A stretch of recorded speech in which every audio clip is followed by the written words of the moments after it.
Hey everyone, welcome back to another episode of Yu-Gi-Oh! Power of Chaos, Joey the Passion. As I always say, I appreciate you being here for the journey, and it has been a journey. So let's not waste any more time. Let's just jump right into a match duel and see exactly what Mr. Wheeler has in store for us today. I hope in this episode I play a lot better than spoilers I did in the previous episode. So definitely take a look at that episode if you haven't seen it already. Let's just say I played extremely poorly. So gotta try to do better this time, especially, again, spoilers, pay close attention if this is the Kinetic Soldier deck with Moroku Tai on the field. But Mr. Wheeler starting out with 2 cards face down as well as a card in defense mode. So that doesn't really give me much information, but what do we got? We have the Giant Red Sea Snake, 4-star monster, 1800 attack, 800 defense.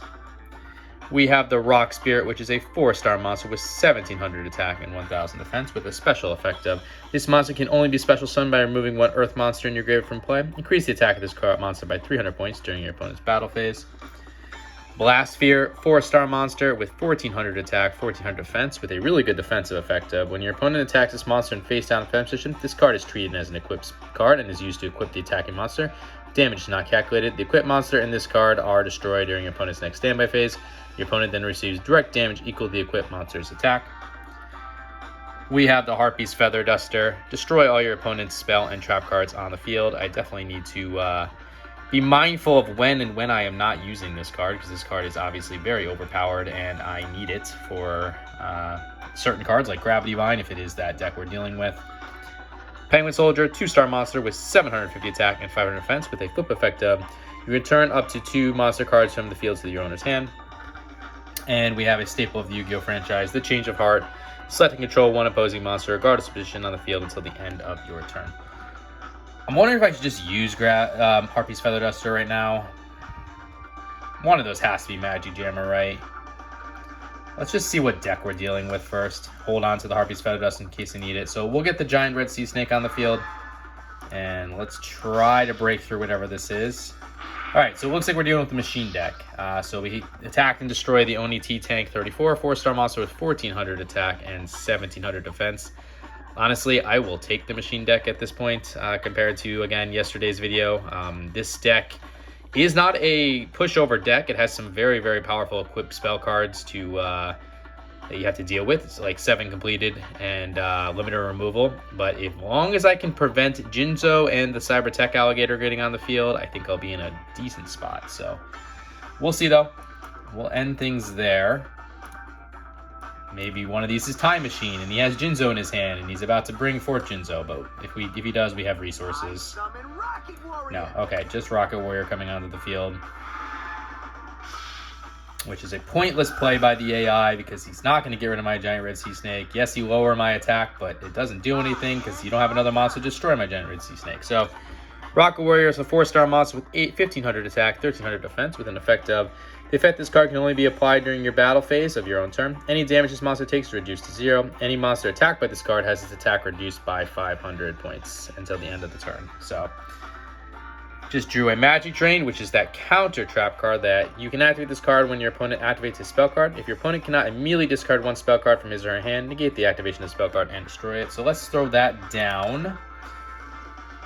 I'm contemplating just putting the Blast Sphere in attack mode and just dealing damage. It's not how you want to use Blast Sphere, but I think just to get some burst damage, it's worth it. Yeah, all right, I'm going to go with Harpy's Feather Duster now, though, because I am worried that one of those is Magic Arm Shield. No? Okay.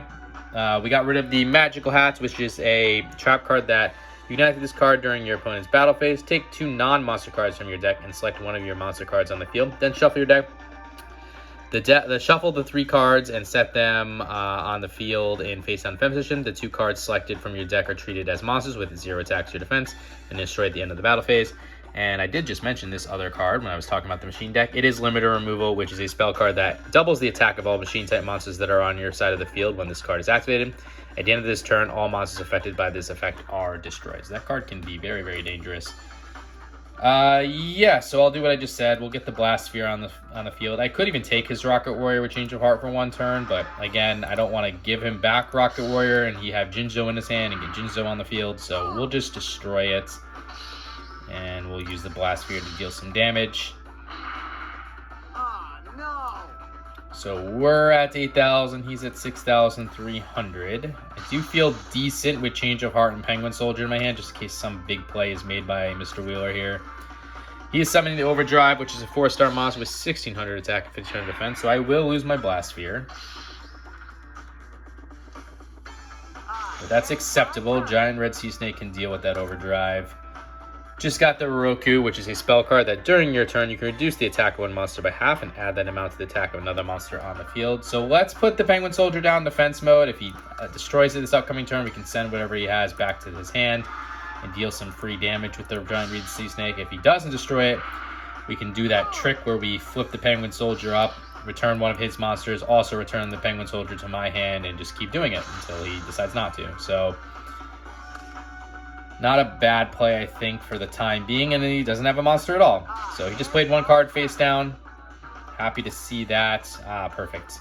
Got the Gemini Elf, 4-star monster, 1,900 attack, 900 defense. This is the highest attacking monster you can have in this game that is a non-tributed that comes with no negative effect. I love when I have this card, hate when my opponent has it. So let's get that Gemini Elf on the field now. And we will use both monsters, hopefully, to deal some life point damage. Magic Arm Shield. No, Magical Cylinders. Alright, Magic Cylinders, trap card we have, very powerful. Negate the attack of one of your opponent's monsters and inflict direct damage equal to the attack of monster attack to your opponent's life points. So we lose 1,900 as a result, bring us down to 5,900. But that's okay. We burned Magical Cylinders. Not unhappy to see that happen, so we don't have to deal with it later. And we're still very much in a commanding lead here with him having no monsters on the field, no magic trap cards, and us with 3 monsters on the field. So, all right, Gradius is coming out, 4-star monster with 1,200 attack, 800 defense. He is going to destroy our Penguin Soldier, but we can do exactly what I just said, which is return the Gradius to the hand, and now we get free life point damage on him this upcoming turn.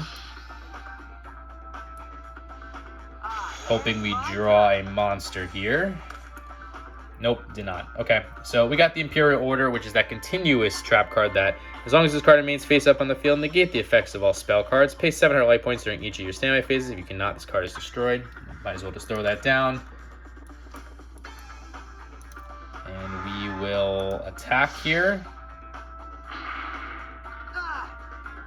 Not too shit, but you ain't gonna beat me with those lame attacks. Again, unfortunately, we couldn't get a monster this upcoming turn because this would have been the last turn and we would have won, but it is what it is. Not a problem. Still at 5,900 life points. He's down to his last 600, so he's going to have to make a big play right now in order to stay in this game.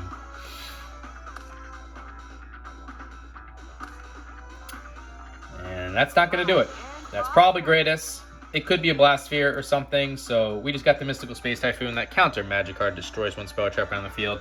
I'm not going to even worry about what that is because I'm just going to take it with Change of Heart, so we don't have anything to concern ourselves with. It was the Gradius, so we'll flip the Gradius into attack mode, and as I always say, if you have an opportunity to finish off your opponent with his or her own monster, you always do so. So Gradius for the win.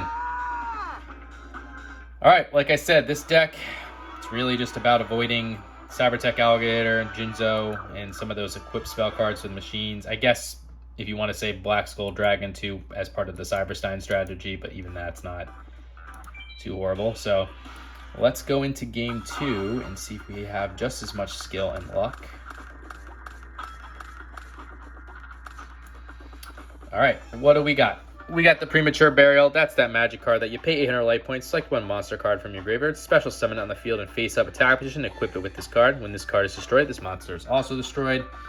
The Diligent Duo, really good spell card that you pay 1,000 life points and randomly select and discard one card from your opponent's hand. Your opponent then selects and discards another card from their hand. So paying 1,000 life points to get rid of 2 resources is pretty much always worth it.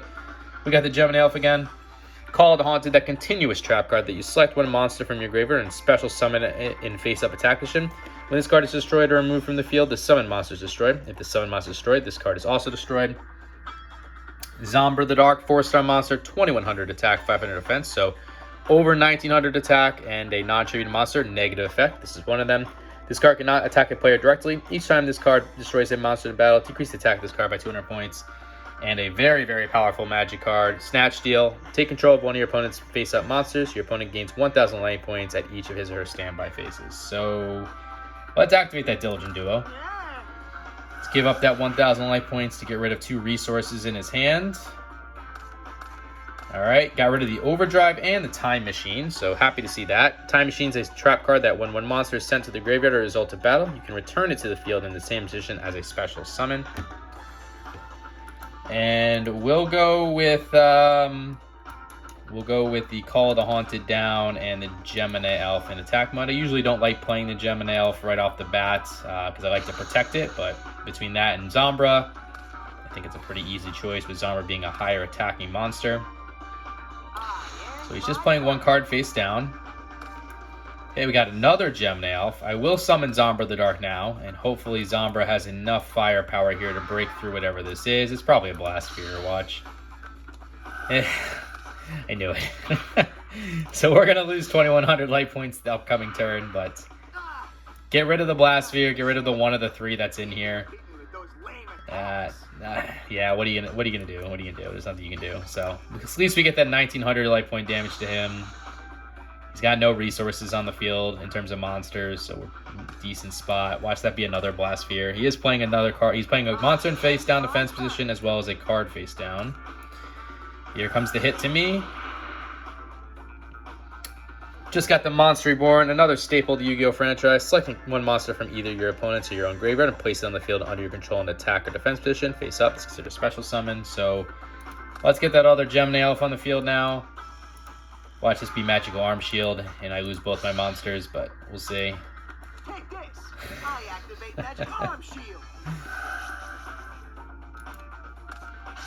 Yep. Sometimes you just know what's going to happen. So I lose both my monsters. It's too funny.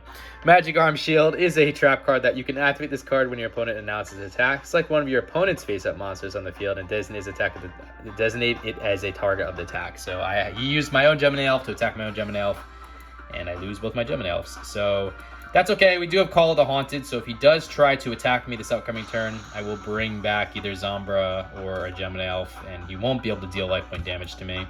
Greatest in attack mode, and Patrol Robo. So Patrol Robo is a 3-star monster with 1,100 attack, 900 defense, with an effect of during your standby phase, you can look at 1 face-down card that's been set by your opponent as long as this card remains face-up on the field. So yes, we don't want to take all that life point damage, so we will use Call of the Haunted now, and I will bring back one of my Gemini Elves.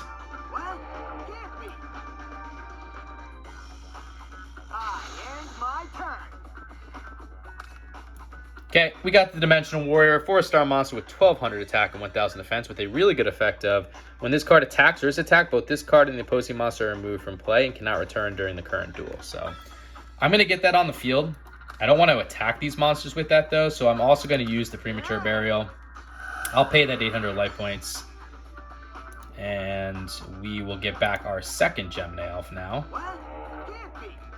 And then we can use both the Gemini Elves to attack the 2 monsters, allowing the Dimensional Warrior to attack him directly. And I feel good with the Dimensional Warrior on the field, because if whatever he brings forth, if it is stronger than the Gemini Elves, I can just use the Dimensional Warrior to remove it from play. So I think we're in a pretty commanding position right now. 3,400 life points for him, 4,100 for us. And this could be his last turn, depending on how things break here. I'm gonna resurrect a monster from the graveyard. Monster Reborn! Okay, maybe he is trying to get Jinzo on the field, or just take Zombra. That's fine too. Oh, yes, okay. Is it Jinzo or Cybertech? It's probably Cybertech. Oh, Machine King. Okay, that is a card we haven't seen yet, and he's going after the Dimensional Warrior, so it's going to be banished, which is fine. I'm perfectly okay with that. And he is playing another card face down. Let's take a look at that Machine King, though.